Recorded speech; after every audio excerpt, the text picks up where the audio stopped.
Vamos a hablar de esta radiografía de la salud en las entidades federativas, el balance 2018-2024, de lo que ha ocurrido con el sistema de salud. Este artículo pues amplio que invitamos a que la gente lo consulte ahí a través de la página de Nexos, donde se hace un recuento desde que el expresidente Andrés Manuel López Obrador, en uno de los debates presidenciales, pues decía que el seguro popular ni seguro ni popular, y entonces que iba a haber una modificación, y cómo ha ido relatándose esta historia y cómo llegamos a este punto, también con los resultados de pobreza multidimensional y la ENIG, la Encuesta Nacional de Ingresos y Gastos de los Hogares.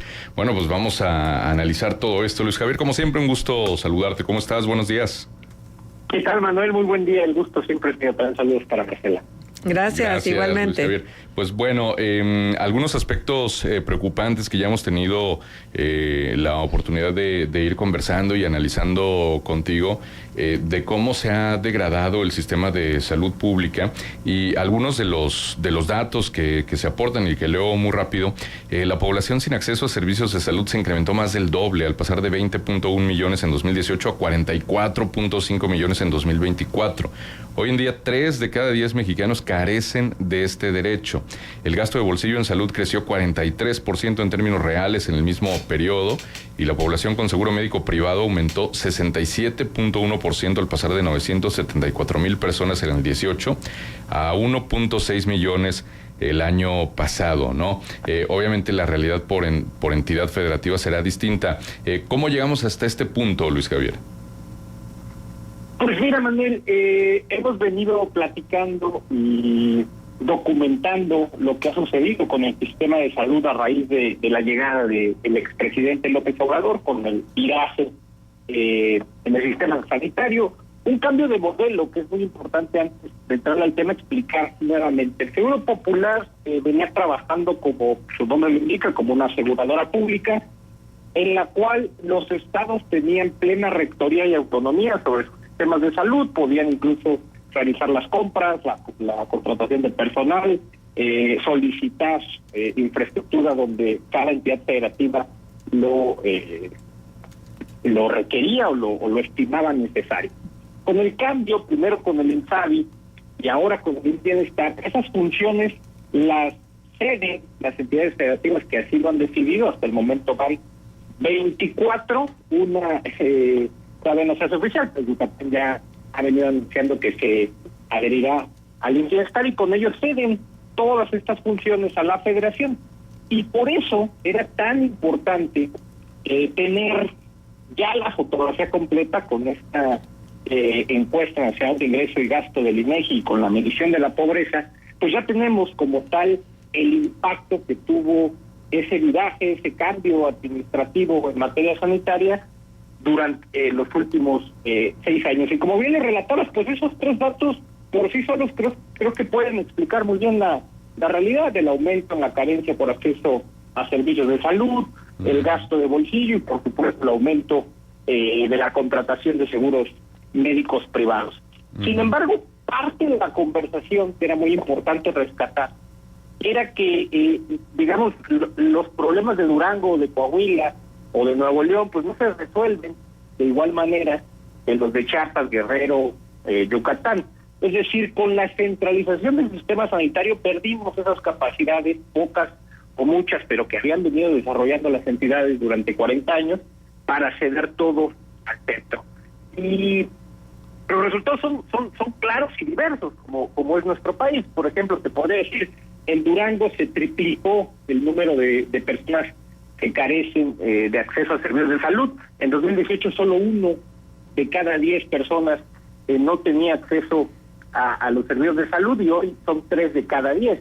En Coahuila se duplicó, podrá ser tal vez mínimo cambio, pero en realidad se duplicó, es decir, de 1 a 2 personas fueron las que perdieron el derecho a acceder a servicios de salud. Y si nos vamos a los otros indicadores, pues por ejemplo, también en Coahuila aumentó en 80% el gasto de bolsillo, mientras que en Durango en 55.8%. Digo eso para ponerte un ejemplo, pero era muy importante ya contar con la fotografía completa, real, medible, y esto es muy importante para decirlo al auditorio, son los mismos datos que utiliza el gobierno como fuente para presumir la reducción de la pobreza. Sí, qué cosas, ¿no? Y bueno, esta realidad ha sido innegable, y esto que lo expones así, el diagnóstico es contundente. Entre 2018 y 2024 México retrocedió en cobertura, protección financiera y equidad territorial en salud.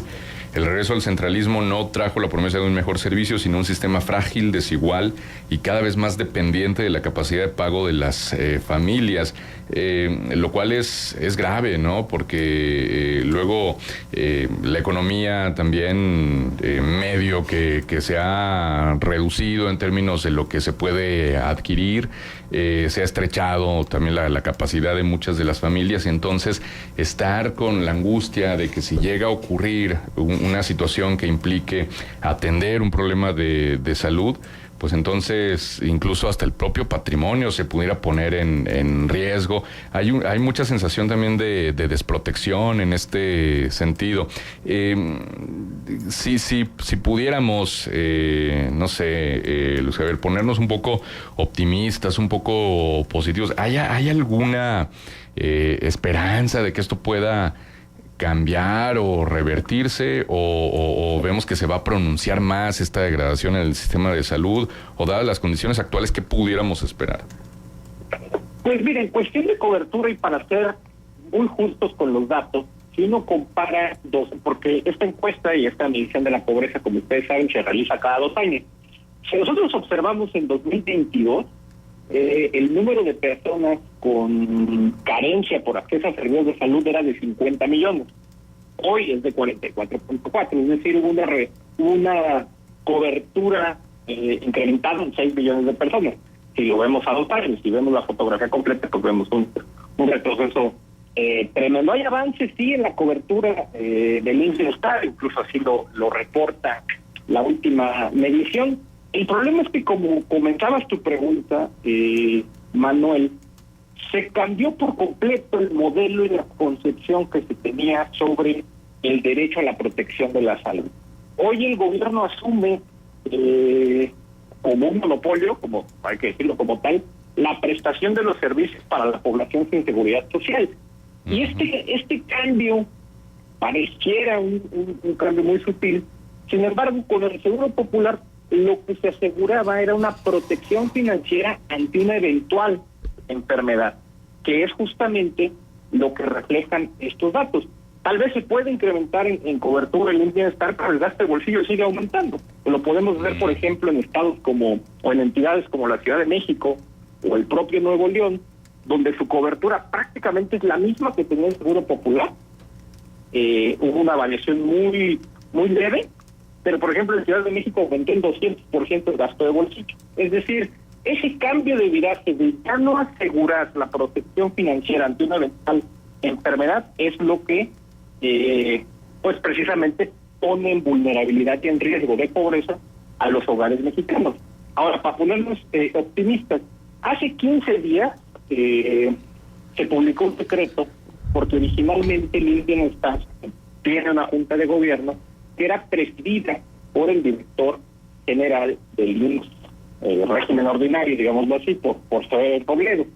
A partir del decreto de hace 15 días, el secretario de Salud es quien ocupa esa que preside pues la junta de gobierno, y con ello parece que la secretaría recuperará la rectoría sobre el bienestar. Esto es, vuelvo a lo mismo, yo sé que a las personas, y lo hemos platicado muchísimas veces, Marcela, Manuel, pues estos cambios administrativos poco le importan si al momento de llegar a un hospital no tiene la consulta, no tiene sus medicamentos. Sin embargo, que la Secretaría recupere esa silla, digámoslo así, es una buena señal, porque finalmente es la encargada de ser el eje rector de todo el sistema de salud, y podría empezarse a dar, por ejemplo, un intercambio de servicios, que ya lo ha anunciado la presidenta hace unos meses, que ya no importe tu condición laboral, pero que puedas acceder a todo el sistema de salud, es decir, al bienestar, al ISSSTE, al IMSS, digamos al lugar más cercano que tengas. Eso parece una buena señal. se ha quedado solo en lo discursivo esto de la interoperabilidad de las distintas instituciones, pero ya se mandó una primera buena señal con el decreto publicado hace 15 días aproximadamente. Bueno, por lo menos es, sí, como dices, una buena señal. Ahora, ¿cómo han estado los presupuestos en salud, Luis Javier? Porque en 2023 o 24, a partir de ahí, me parece que 24, pues el IMSS Bienestar absorbía la mayor parte del presupuesto de la Secretaría de Salud o del rubro de salud. ¿Cómo fue la historia en términos presupuestales en este 2025 y qué tendría que suceder ahora que próximamente estarán viendo nuestros legisladores lo del presupuesto 2026, justamente en el tema de salud? Pues mira, muy bien lo mencionas, la Secretaría de Salud como tal tuvo un decremento de alrededor de 30,000 millones de pesos, 33% en términos reales, de 2024 a 2025.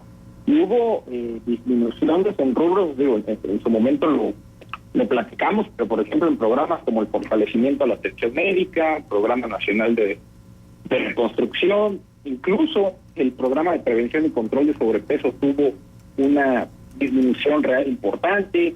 El programa, y este era el programa, digamos, insignia de la Secretaría de Salud, en las entidades federativas, con cualquier secretario de salud que le puedes decir, el programa E023, que es el de atención a la salud, tuvo una disminución de casi el 40% en términos reales, de más de 18,500 millones de pesos. Es decir, la Secretaría no solo perdió atribuciones con la aparición del bienestar, sino que, como bien lo indicas, Manuel, perdió presupuesto que se dio, en teoría, al bienestar.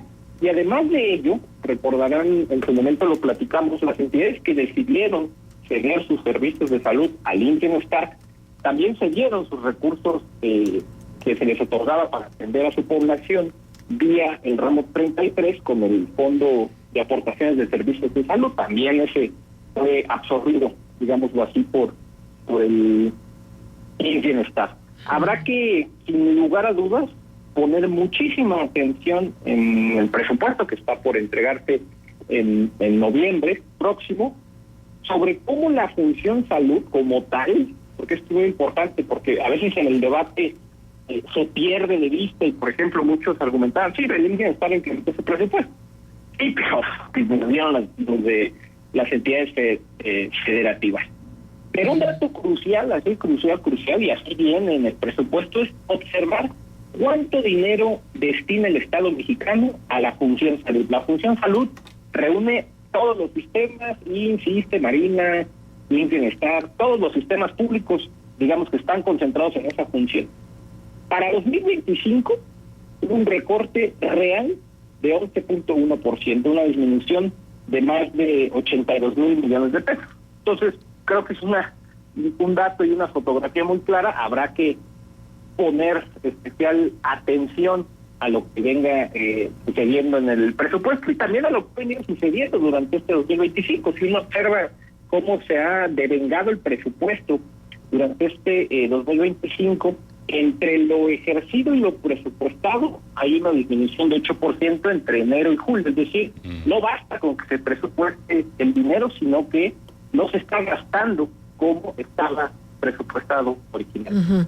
Oye, Luis Javier, qué dato tan interesante, pero yo te pregunto, ¿cuáles son los criterios para quitarle dinero al rubro de salud? ¿Porque no se necesita? ¿Porque no alcanza y hay que repartir mejor el dinero? ¿Porque no previeron que las cosas iban a aumentar a lo mejor en el trayecto del tiempo y entonces pues ya no hay que ajustar los presupuestos porque si no dan las cuentas? ¿Por corrupción? ¿Por qué? ¿Qué se argumenta en el diálogo legislativo para la reducción del presupuesto? ¿O es una reducción totalmente dependiendo de la Secretaría de Hacienda o de quien maneja el recurso público de este país? Es una pregunta sumamente interesante, Marcela, y nos invita también a regresar al punto original de nuestra conversación. Y bueno, siempre quiero aclararlo, el Seguro Popular tenía muchísimas áreas de oportunidad, de errores, hubo corrupción documentada que, habría que atacar eso y no todo un sistema, pero justamente la Ley General de Salud, cuando existía el Seguro Popular, mandataba criterios específicos para presupuestar en materia de salud. Esto es, por ejemplo, la transición epidemiológica, la transición poblacional, el número de personas que eran afiliadas al Seguro Popular. El Estado mexicano tenía la obligación de dar cierto recurso por persona afiliada, y con su desaparición se perdieron esos criterios y se dejó a discreción que en la Ley General de Salud todos estos criterios se cambiaron por un párrafo muy simple que menciona que el presupuesto de salud no puede ser menor al presupuestado en términos reales en 2020. Entonces, irá ahí subiendo en términos de inflación, pero vemos en la realidad que no ha sido así. Eso en términos, digamos, históricos y legales del por qué, las razones para disminuir el presupuesto en materia de salud. Si tú le preguntas a algún legislador de Morena, porque los he escuchado a muchos de ellos, pues el argumento siempre va a ser el mismo: austeridad y corrupción. Pero es muy importante decirle al auditorio que en salud pues no pueden existir ahorros, ¿no? No es una carretera que te puede salir más barata, no es no sé, un edificio que construye de oficinas gubernamentales donde puedes eficientar un poquito el gasto. Es decir, en salud los rezagos son tan grandes que nunca podrás decir que tuviste un ahorro presupuestal anual. Simple y sencillamente, pues hay un gasto no ejercido que ha repercutido directamente en el bolsillo de las familias mexicanas. Ahora, otra cosa, Luis Javier, ¿es nada más una cuestión de dinero o es una cuestión, digo, yo no sé si Zoé Delgado tenía alguna experiencia previa en el manejo de Robledo, sí, María es Delgado, sí. Si tenía alguna experiencia en el tema de administración en hospitales, en salud, digo, no tengo la menor idea si lo que nos estamos enfrentando, como casi siempre, es a una incapacidad por falta de experiencia o porque no se toma en cuenta las experiencias previas que se han tenido en esta materia. Pues mira, Marcela, obviamente es una cuestión presupuestal, pero antes que nada yo sí hablaría, y este es un tema también que me apasiona muchísimo, después podremos platicar al respecto, de las pérdidas de capacidades del Estado mexicano. Porque a veces cuando hablamos de austeridad, incluso hablaban de sueldos, y hablaban de un exceso por parte de los funcionarios públicos, que sí lo hubo, pero a ver, las personas capacitadas, pues obviamente quieren ganar buena lana, ¿no? Entonces, se ha perdido también las capacidades del Estado, esa fuga de talento.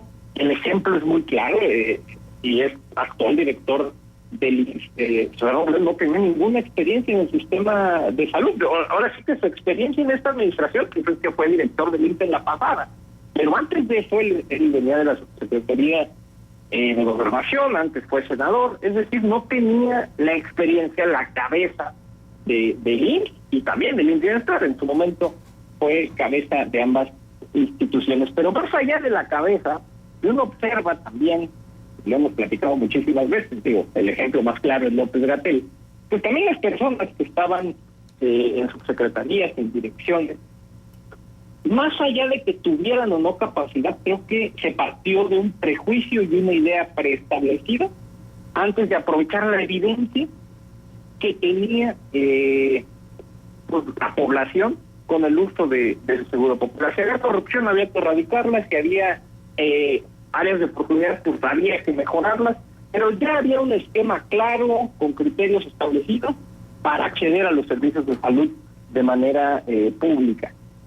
Con estos cambios basados, y regreso al texto que muy bien Manuel, basados en una frase dicha en el tercer debate presidencial, pues se partió de prejuicios y tumbó toda la evidencia disponible o todo diálogo posible para pues no destruir una capacidades construidas que pues obviamente costaron años realizarlas tanto a las entidades como a nivel nacional. Uh-huh.